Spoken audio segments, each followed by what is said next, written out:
Today we have three ministers on the stage. The ministers will deliver short remarks, after which we'll go for the question period, first in person and then on Zoom. Les ministres vont faire de cours. The ministers will make some brief statements, and after that we will move on to the question period, first in the room and then on Zoom.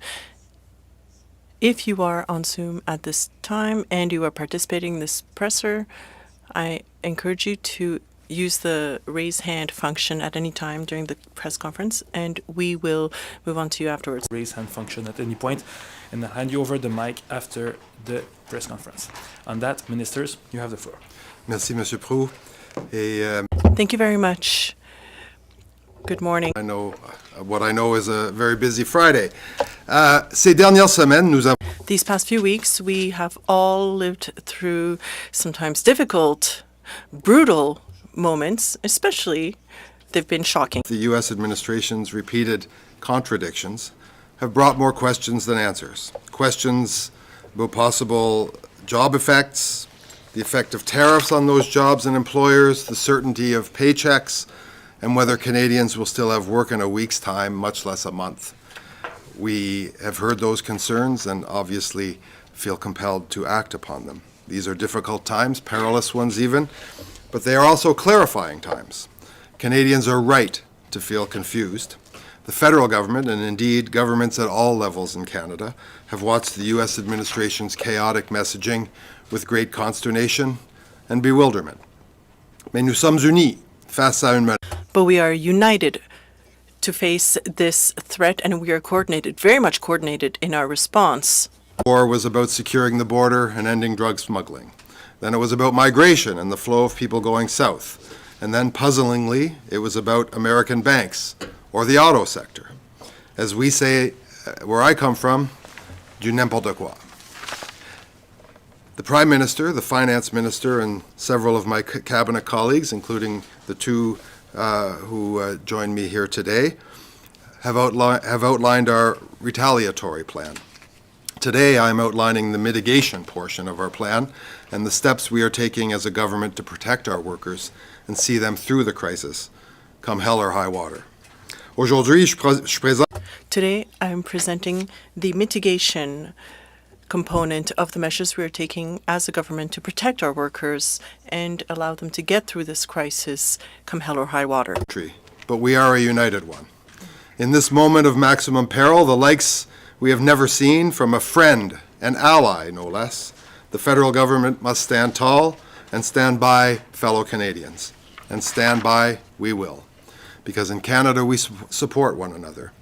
In Canada, we are home to a strong social safety net, with the battle scars to prove its mettle. In Canada, we protect our workers. And in Canada, we have tried and tested tools to get our people through the toughest of crises. And we will not hesitate to use them again. On a des cordres à notre arc, we have our quiver, and we will not hesitate to use them. Au Canada, nous disposons d'outils. In Canada, we have tried and true tested tools to surmount the biggest obstacles, and we will not hesitate to use them again. The steel worker in Pennsylvania, the farm worker in Iowa or Alabama, they can't count on that same support the way Canadian workers can and will.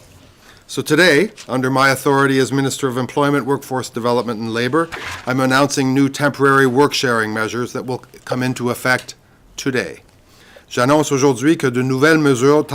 I'm announcing new temporary work-sharing measures that will come into effect today.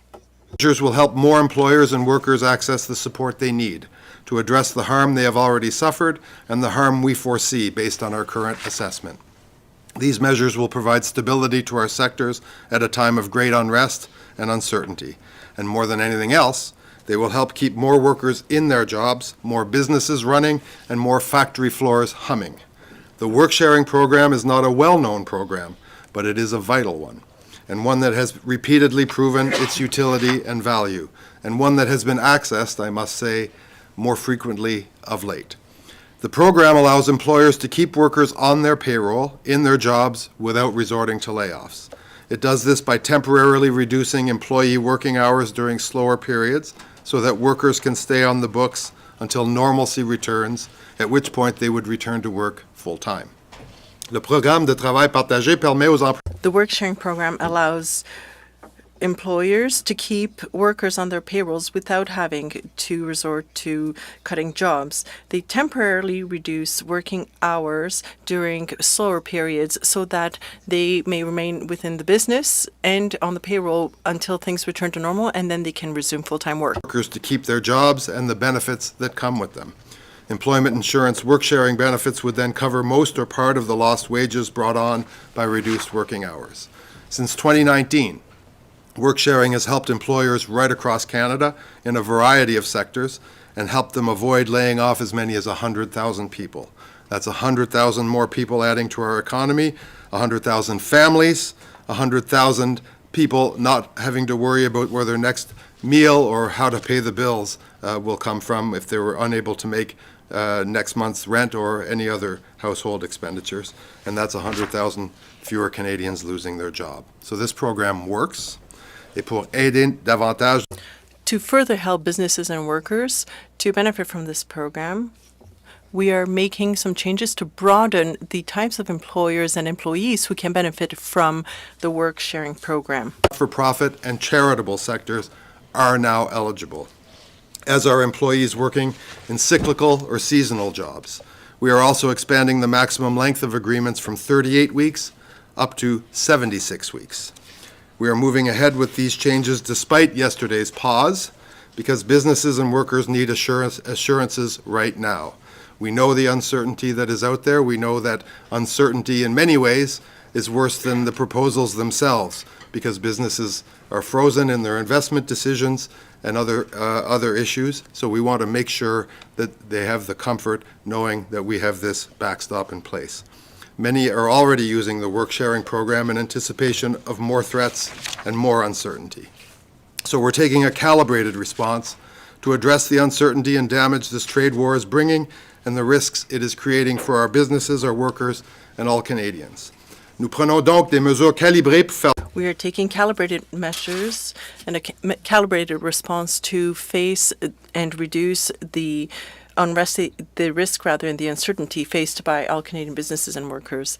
This is just a start of our program to support workers. We will have a program more tailored to Canadians once we have a better idea of these tariffs, which seem to change constantly, but also of their impacts and their damage. Will we have some clarity next week? Difficult to say. But there's one thing that's for sure. We will not leave Canadian businesses and workers behind. Assured that we will match every move, check every change, attack every allegation, and react vigorously to any and all encroachments on Canada and our business community and our jobs. We may not know what our American neighbors will do, nor what new tale they will tell, but we are ready. We are united and we're strong.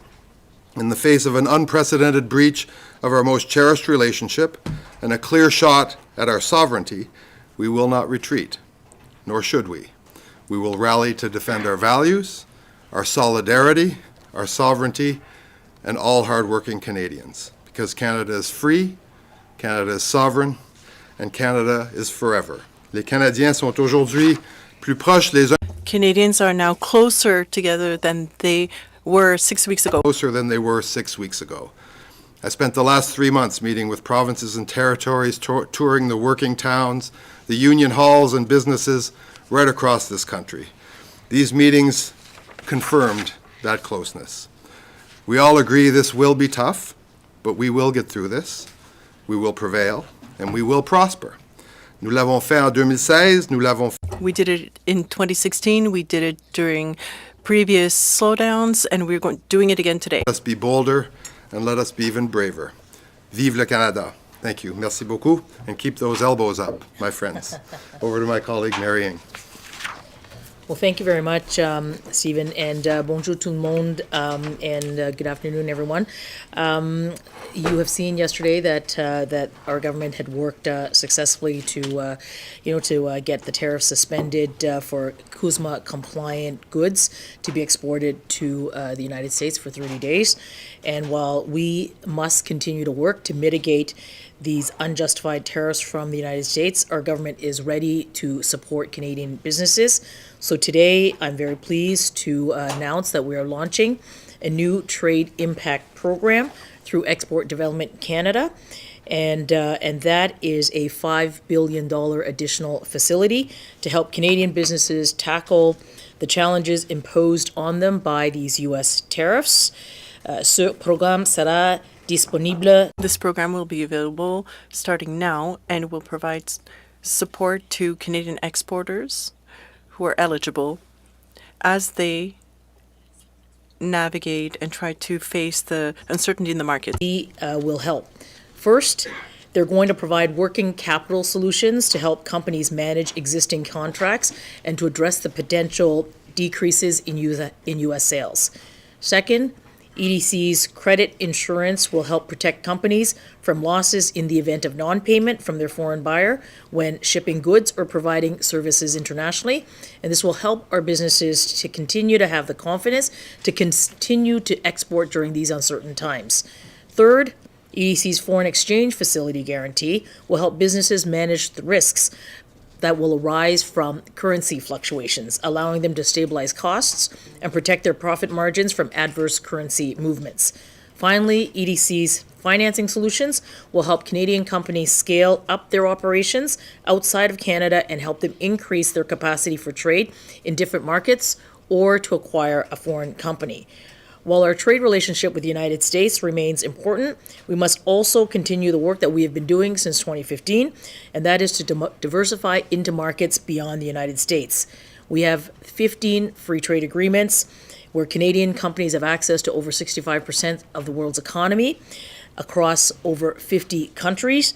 And this work that they are now looking to do to grow and to compete and to thrive in international markets is something we certainly are encouraging and know that their government is helping them do that.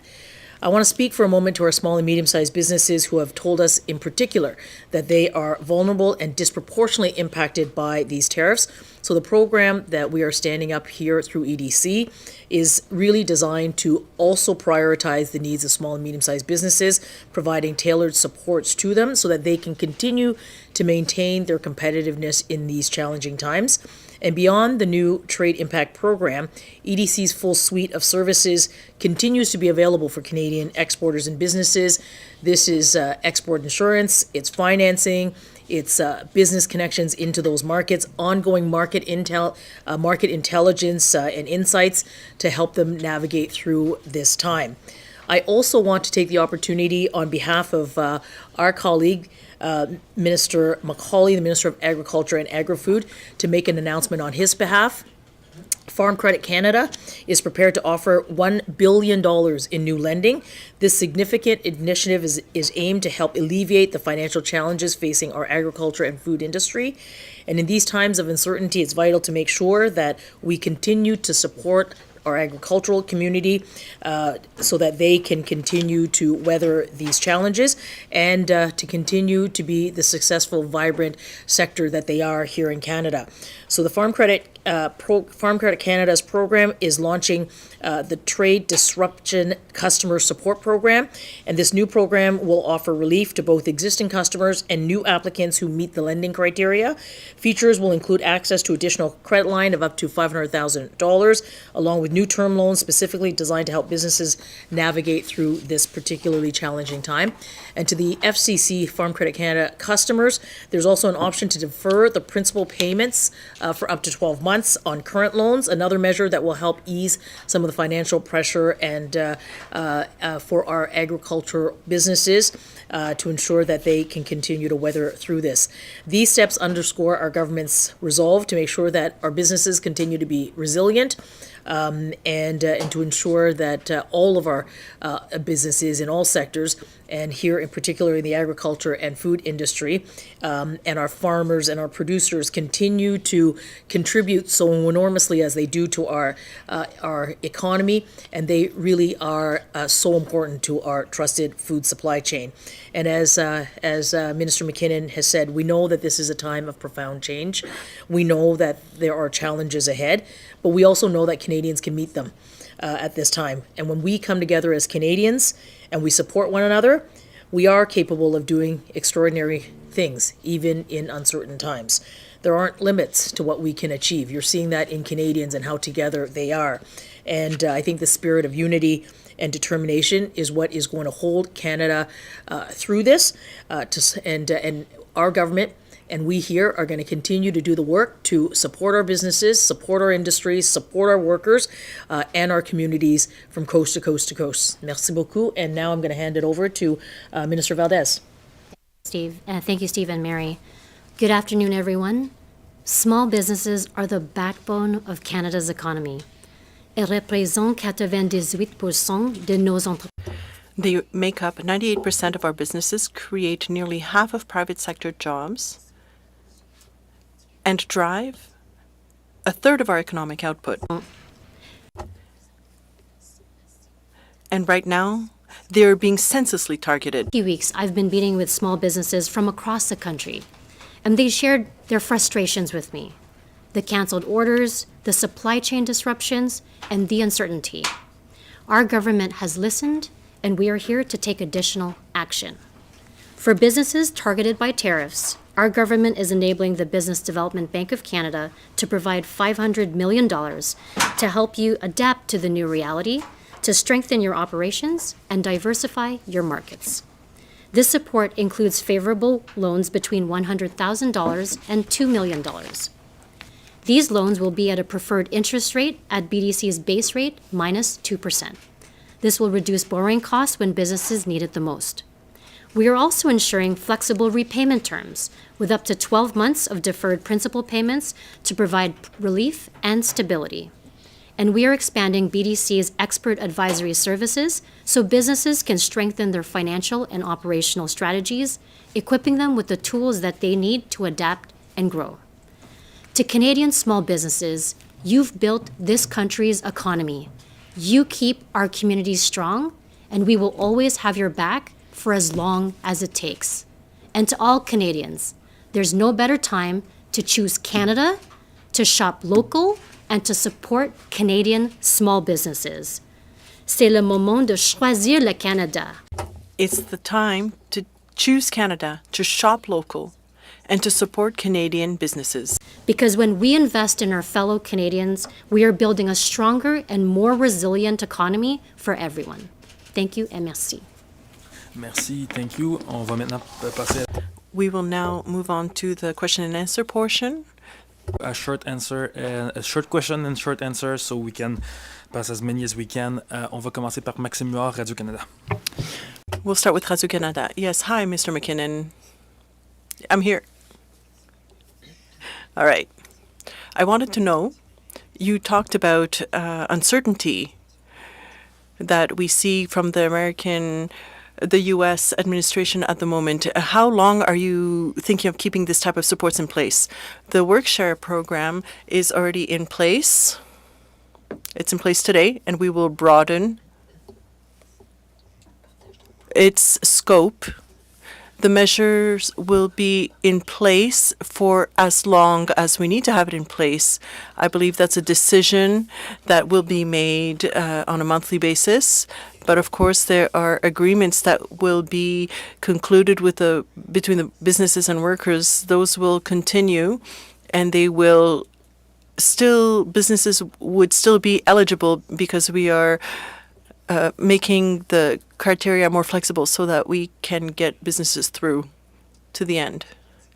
And as a follow-up, you said in the past weeks that you were waiting to see the impacts of the tariffs before putting that kind of measure in place.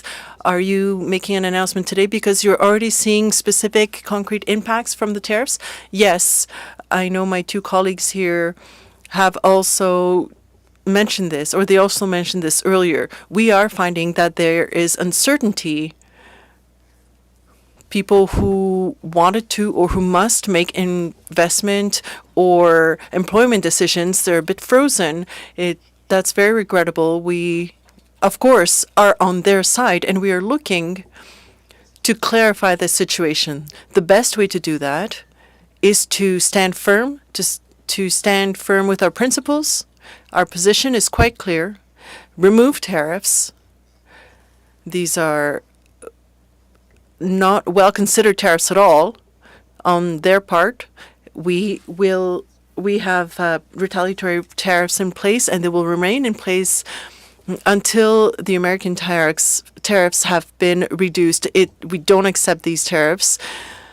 They're unjustified. We stand firm with our employers, our businesses, and our workers. But yes, there is uncertainty, and it hurts people on both sides of the border. I've seen that employment reports that were released this morning in the U.S. has shown that there are weaknesses within the American economy. And our position is don't play with fire. This uncertainty is eroding the confidence of business people and workers. So that's why things are in place today. Reuters. Good afternoon, Minister, and thank you for this conference. I wanted to ask you that the current situation shows that from April 2, there will be tariffs, and in a big way. And that means that we could see widespread job losses, even after the support that you're providing.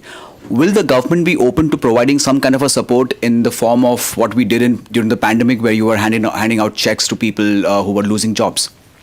The first thing I want to say is, as bad as it would be, the imposition of across-the-board tariffs on Canadian exports, it would not be a COVID situation. So I want to be, it's hard to say reassuring, because it would not be a good situation, but it would be a different situation.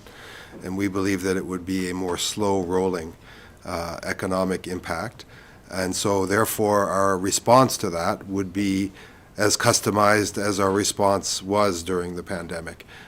So we have considered a number of measures, and when there is clarity about we don't accept that there should be any tariffs, but when there is clarity on some long-term decision on the imposition of tariffs or not, then we will, of course, respond with other measures. Follow-up? My next question is for Minister Ng. I know that it is difficult to actually diversify trade at a very, quickly. We have a dependence of almost 75% on US. But this is different times. These are unprecedented times, and we need to do things on a war footing. What are the steps are you taking, or your ministry is taking, to make sure that we diversify aggressively the trade that Canada has with global? Well, thank you for that question. What I would say to Canadians is, thank goodness we've been doing a lot of work over the last 10 years, negotiating market access and really strong and excellent trade agreements all around the world. Today, we have access to over 65% of the world's economy. I have myself taken hundreds upon hundreds of Canadian businesses into those markets. I'm really pleased to say to Canadians that we set an ambitious goal in 2018. That ambitious goal was to increase our non-US exports by 50% by 2025. We are in 2025, and today we are well on our way to exceeding that target and that goal of diversifying away. Part of that is negotiating free trade agreements that give market access. Think about the European Union and think about the businesses that are now exporting and doing business in the EU, all the countries in the EU, from Germany to Spain to France to the Netherlands, they've all gone up. I know this because I meet with the European Union every year, and we take stock of how well that trade agreement works. Think about on the other side of the Pacific, the CPTPP. These are countries that, in that agreement, make up 500 million customers. I have taken businesses into those markets, from Japan to South Korea to Vietnam to Malaysia. I was just in Australia about 10 days ago. Hundreds of Canadian businesses looking to grow and expand into those markets. So that work has been, we have invested in that work, and businesses are really taking advantage of the growth into those markets. I often describe trade agreements as bridges. We've built the bridge. And we have also invested to help Canadian businesses walk across that bridge into those markets, but we certainly could be doing more. And I think Canadian businesses today are really looking at trade diversification in a way that they have not looked at before. And I have, over the course of these recent months, have been spending time with my colleagues around the world, in the European Union, with our CPTPP partners. And here's the thing that everyone says. We all must stand up and defend the international trading system. The rules-based system that has benefited our exporters and our trade to ensure that there is fair trade and free trade into our markets. And these U.S. tariffs that have been levied on Canada, let me just say, they are unjustified. They also violate the trade agreement that is CUSMA USMCA.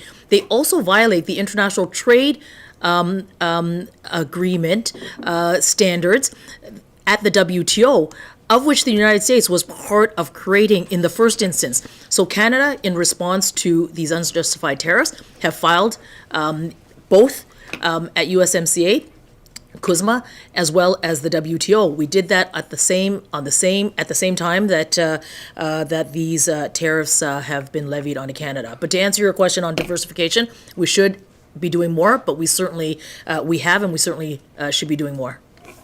I do need to catch a flight, so if anyone has any questions, I'm happy to speak with you in the coming days. Thank you. Thank you, Minister. We'll go to Marco, Hill Times.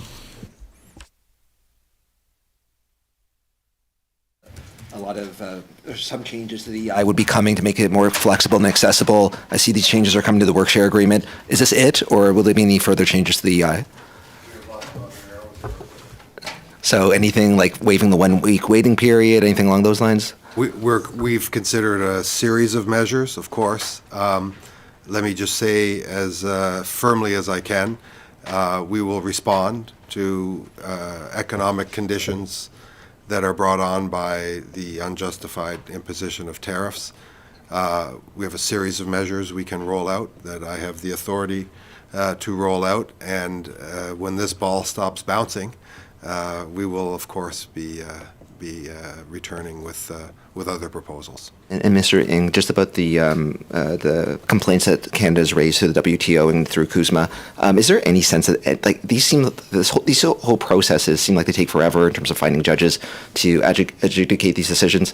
Can we expect anything to really come from these complaints that were taken to these bodies? Well, I think it's really important to stand up and defend the international rules-based system, and as I, spoke with the Director General at the WTO, we aren't the only country that is going to be doing exactly this. I mean, so as a rules-based country, I think you must do this. But at the same time, you're hearing from Minister McKinnon and myself and the government about a whole suite of things that we must do. So yes, we must file those challenges, and at the same time, we must be pragmatic about how it is that we support Canadians, and also be firm and impactful about a response on countermeasures that will, I hope, help the American people understand what this means and how it actually hurts their economies, their workers, and as if I were to speak to the American people, anybody who might be watching this, make an appeal about how these tariffs just make no sense to your economy, to your jobs. Marina, CBC. Hi there, Minister McKinnon. You said that work sharing is not really well known. Can you explain to us just a little more detail about how it works, what the federal government's role is here, if there's money involved, how much this will cost? Because I think a lot of Canadians will be listening to this and wondering how this impacts them. Program. It's paid for out of the EI fund. It consists of agreements with employers such that employees can reduce their hours spread the work across the same number of employees while compensating those employees through EI for lost time or lost wages. The duration, as I just outlined, will be longer. More organizations, more businesses, charitable organizations will be permitted to have access to these funds. Part of today is trying to help make this program better known. A number of businesses, as I mentioned, have been accessing it in recent weeks. We track that number very, very closely. And the other part of your question that I'm forgetting, did I leave anything out? I was just wondering about costs, if this is something the federal government needs to put money into. So it's funded by employer and employee contributions. The EI fund is. The costs will depend on duration, how long this goes on, and so on. So I don't want to really speculate on that. But Can I just ask a quick clarifying? Employers can choose to be part of it. It's voluntarily? absolutely, Okay. of course, yeah. For my I did want to mention one other thing. Like what it also does is avoid employees being severed from their employer. So investments in training and onboarding and all of that for employees, but also their attachment to their workplace, that is conserved. So that's why this program is a win-win. The Canadian Labour Congress, the NDP, are calling on changes to how EI works to make sure that more workers are covered and that they receive more money to pay for their costs. So why not make those kind of changes now? Because, as I just mentioned, the ball seems to bounce every day. We have every intention of customizing response to tariffs or no tariffs, as the case may be from the United States. Our first duty is to make sure these tariffs do not get imposed on Canada. Of course, there are tariffs in effect today. We want them taken off. But should this prove to be an enduring situation, then you can absolutely expect that we would come with further measures to protect our workers. Dylan Robertson, Canadian Press. Hi, thanks for taking our questions. Minister Ng, I'm wondering if you've had any clarity in the past 12, 24, 48 hours on what the tariffs actually apply to right now. It seemed like there was a lack of clarity for the ministry. I'm wondering if you've had any recent updates and if you could share anything on that. Sure. Thanks, Dylan. So CUSMA compliant, is something that we have been working to be sure that we understand, and of course that work is ongoing. But if you take a look at what we export today, and if you look at the CUSMA agreement, compliant essentially means that it is substantially produced in Canada, but you'll remember that this is an agreement that was negotiated with much optimism about how high standard and how good it is. And it is true. It is an excellent, excellent agreement that the president touted in his negotiation when he first negotiated this. And what does that mean? It means, because the president, and we often talk about workers and how important workers are. In USMCA CUSMA, there are high standards for workers. Goods that are made with those high standards for workers. Goods that are made with a regard for environmental standards. That is what CUSMA compliant is about. So today in Canada, it's about 40%. And you can, and the substantially produced in Canada is sort of tied to, the rules of origin. But what I would say, though, is that Canada, as a free trade country, and in our trade with the United States, virtually all of our exports are CUSMA eligible. But because we are a free trade country, and because the WTO's most favored nation status applies to the rest of that trade, businesses don't file paperwork to say it's CUSMA compliant. We just trade. We trade freely, openly, and have been doing so for a very long time. That would be sort of my best way of helping Canadians understand that compliant means that it is substantially produced in Canada and made with those high standards for labor and environment to which we negotiated in this agreement. Follow up, Dylan? So what I take from that is that your understanding is that it's about 40% would fall under that basket, even though we're getting mixed messages from the Americans. That's what you believe to be the reality right now under what's tariffed, what's exempted.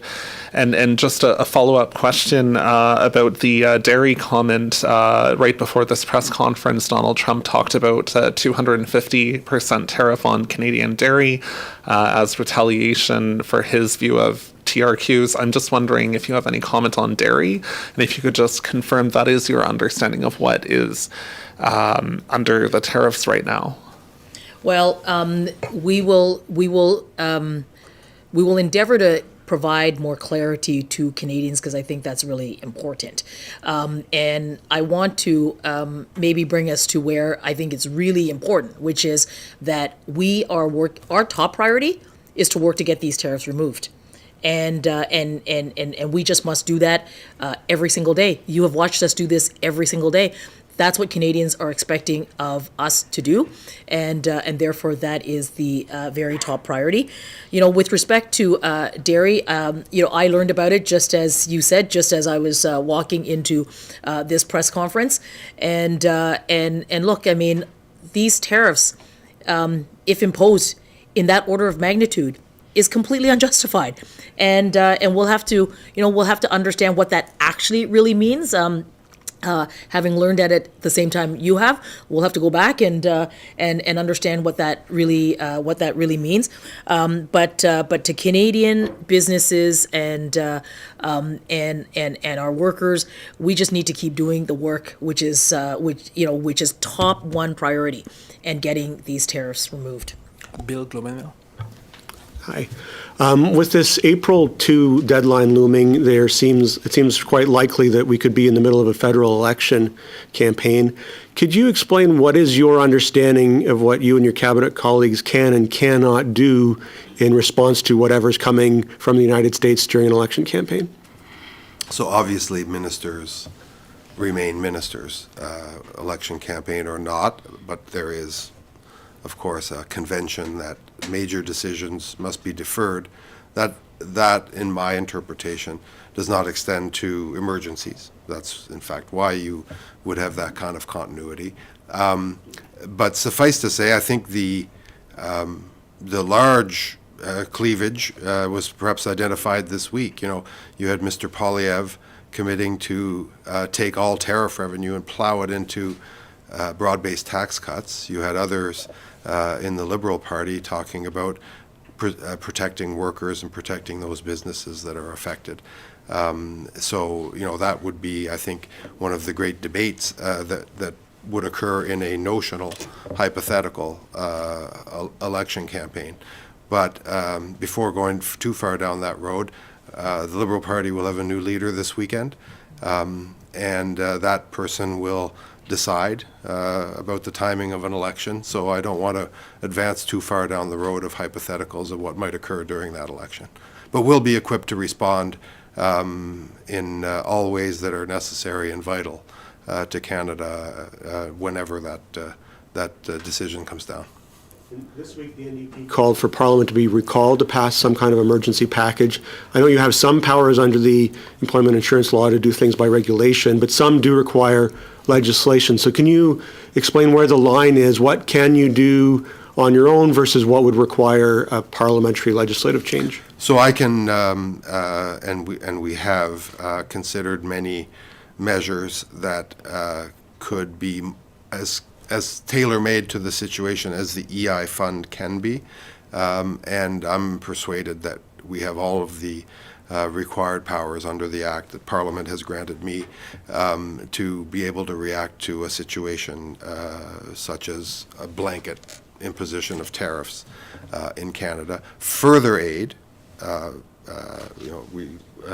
Mary just outlined, and Rachie, significant supports to businesses, particularly vulnerable businesses, but a custom package, of course, would require a budget and budget proposals and a law, and that could come in any scenario really quickly after a return of Parliament.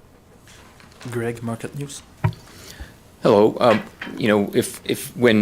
If we get to the point of major retaliatory tariffs, how strongly would you look at recycling tariff revenue either to firms, or some provincial leaders have suggested they'd like to pocket some of that money for themselves or to workers? Well, I think, again, I just outlined for Bill, I think the perhaps diverging views in terms of tariff revenues. I think it's fair to say that for our part, we believe that we must protect, and it is quite normal for us to believe that it would be the first order of business to protect those who were directly impacted, whether it be workers or sectors or businesses or regions that feel the pain directly resulting from the imposition of unjustified tariffs. So that's our basic position. With respect to, I don't find it helpful to spend a lot of time, however, thinking about how we might, distribute these revenues. We don't want these revenues. We want tariffs removed. We are a free trading country, and this tariff revenue is not a welcome development. We want these tariffs off, and we want them off because they will no longer be required to offset unjustified and illegal tariffs from the United States. Secondly, ministers have said they don't want to escalate the dispute, but we're going to stand up, go blow for blow. You today have mentioned how feckless perhaps President Trump has been. If he's citing things like national security to levy tariffs on steel or other things, why isn't Canada going maverick? Why not threaten to cancel F-35s? Why not declare our supply of food and supply management and national security concern for ourselves? Why not suggest that we're no longer interested in seeing companies relist their headquarters in the United States? Well, our position has always been we will react to proposals that are put on paper and communicated through the appropriate channels, not to musings or media lines that may change every day. So what you've seen us do is react specifically to what has been officially communicated to us, and we see that, of course, be lessened in the last few days. We Canadians, we're going to stand firm. We've imposed counter tariffs. They will stay in place until the tariffs in the U.S. are removed, and in fact, the $125 billion in additional tariffs that have been proposed will also stay in place until those are removed.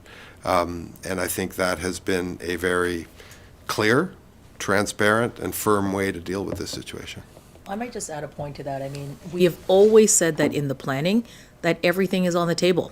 So in the planning and consideration of the work that we are doing as a federal government, along with the provinces and territories, of course, the planning is being done on a whole range, of considerations. But as Steve rightly says, we also want to be impactful, which I think this $30 billion immediately is, and $125 billion, an additional $125 billion, and so we are going to be ready, but our first priority really must remain on ensuring that these tariffs come off in the first instance. Jérémy, CTV. Good afternoon. Mr. Ng, given Trump's comments today about the dairy industry, the $5 billion announced today, do you feel now is enough? Is it something you'll be reassessing given the latest pressure from the U.S. president? Well, today it's $5 billion for EDC to do a number of, to provide a range of supports from currency guarantees to insurance to working capital, which is what businesses are looking for to try to weather them through this, and then $1 billion through Farm Credit Canada. So $6 billion really today, and we will keep assessing the needs as the needs emerge. Today, this is a really important and very practical package because we know that this is what businesses have asked for, and therefore we are responding. In kind. Will any of what was announced today be paid for through revenue from retaliatory tariffs at all? In my case, no. There's the disposition of funds in the EI fund. There's a set procedure, of course, and so that is not contemplated. No.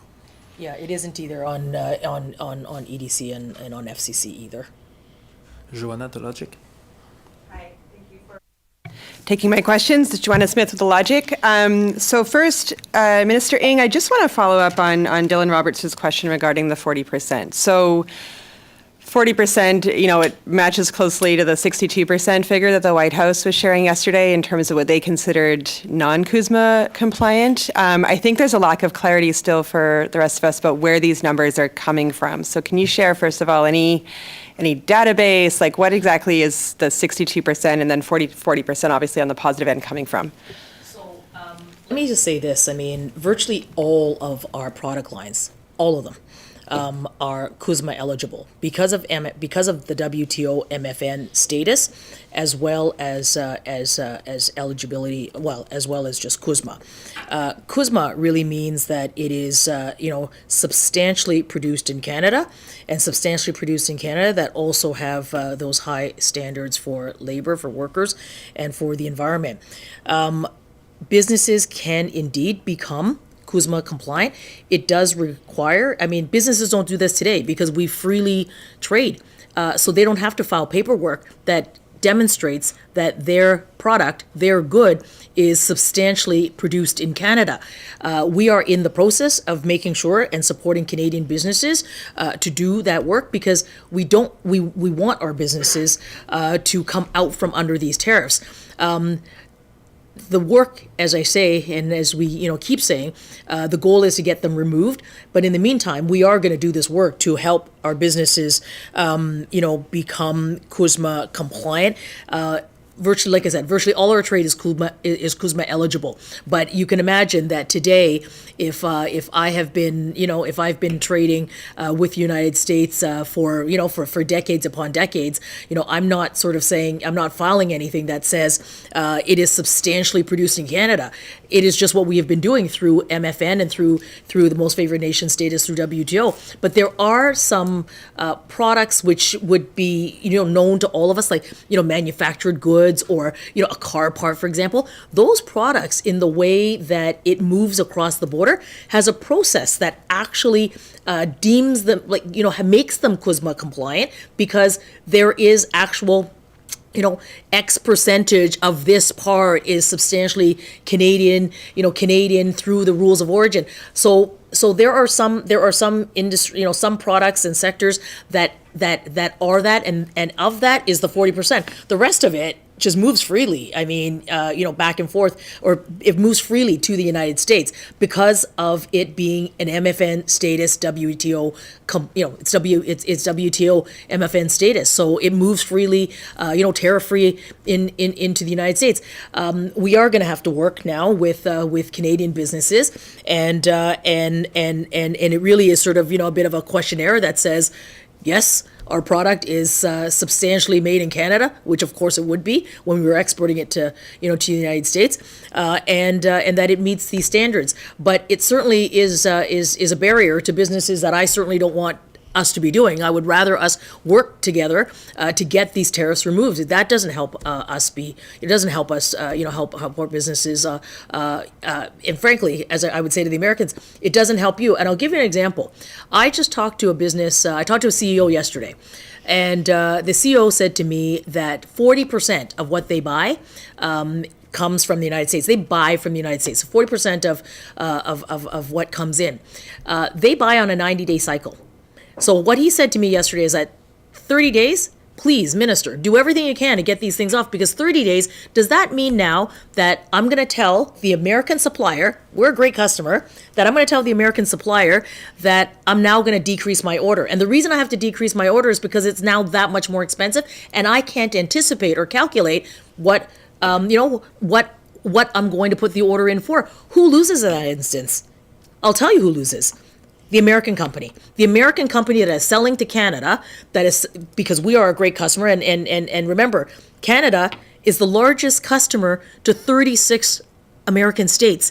We buy more from America than Japan, Japan, China, Britain, and France combined. That is the size of our purchasing power. So if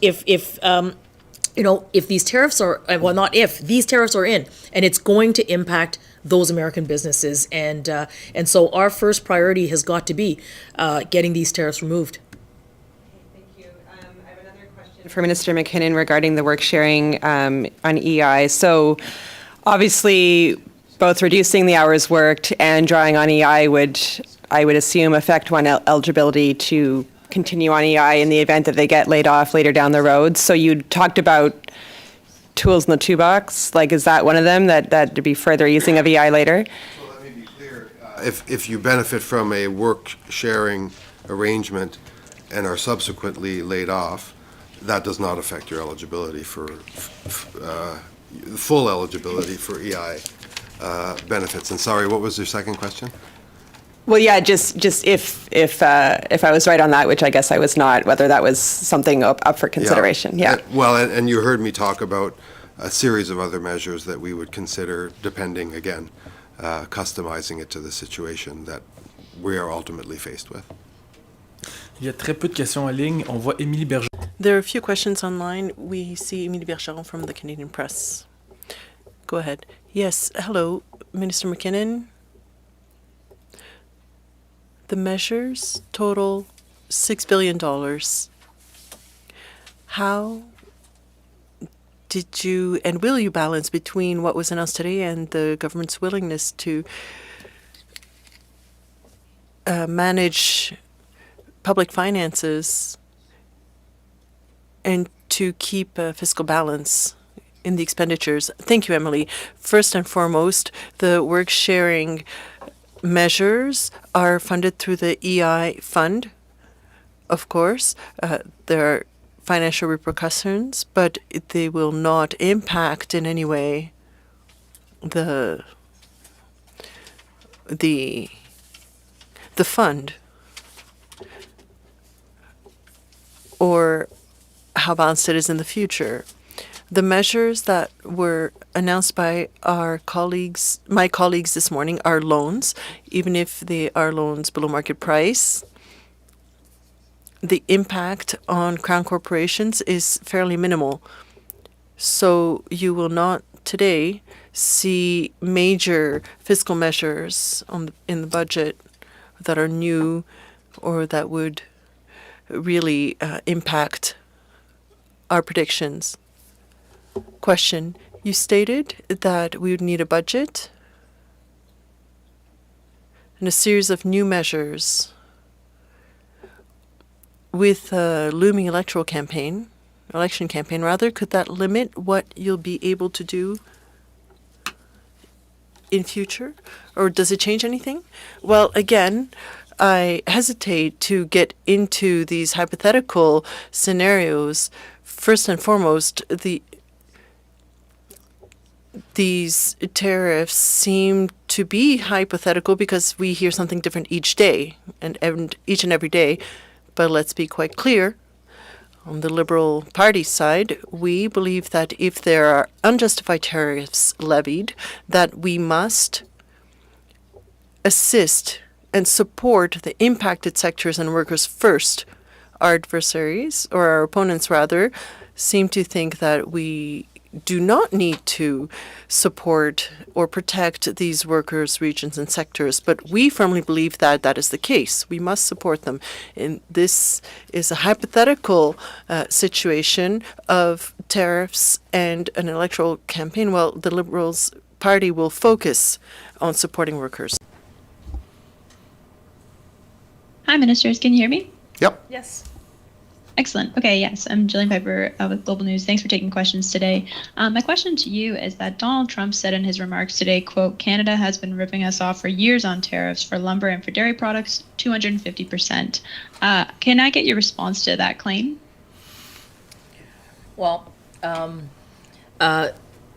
those facts are just not true. I don't know how you can rip off Americans on lumber that they've been putting tariffs on for these many years. Follow-up, Janelle? Thank you for those responses. I was going to ask you as well, Minister Ng, you mentioned that you didn't hear about the most recent threat on lumber and dairy until you walked into this press conference. Do you think it's a problem that you're not hearing directly from the administration, but rather you're learning this through media reports? We hear many things every day, and what would be terrific, of course, is to have a modality for working together on issues of concern so that we can address them together.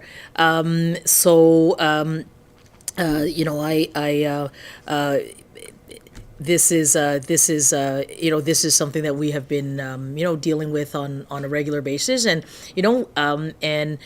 what I would say though is whatever comes from the president, we do take seriously. We must take seriously, no matter which way we learn from them.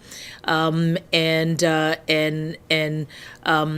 the same time, we will plan as we need to have the measure, to have the responses needed to protect Canadian businesses and our workers. And I am hopeful that we may get to a point where we could have a much, a little bit more of a rigor in the way that we work with the administration. We have certainly done it before, so it would, and I think from the Canadian side, we would always endeavor to try because I think Canadians expect us to. Lastly, Randy from Bloomberg. Hi, do you have a limit to government spending on programs that will help Canadian workers and businesses, and what is that limit? And then another question, could you give us a number, how many jobs the government estimates are at risk right now? Again, the answers to those questions depend on the scenario that we face. As I think I mentioned the other day, our government and our department does modeling of various scenarios, but I don't know that it's helpful to speculate about that in public. And again, as my colleague just acknowledged, we seem to be adding or subtracting new things every day, and which of course have material impacts on projections and models. So I don't know that I can help on either the fiscal side. I did answer Emilie in terms of today's announcement and what I believe is the minimal fiscal impact of these measures today. But with respect to employment and other impacts, I think we have to wait to understand just what they might have in mind. Follow up, Randy? No, thank you. Well, that concludes our press conference. We went through the whole list of journalists despite the little delay. So thank you very much, ministers. Thank you. Merci, M. Proulx. Merci tout le monde. Merci bon week-end. Thank you. Thank you, everyone. Have a great weekend.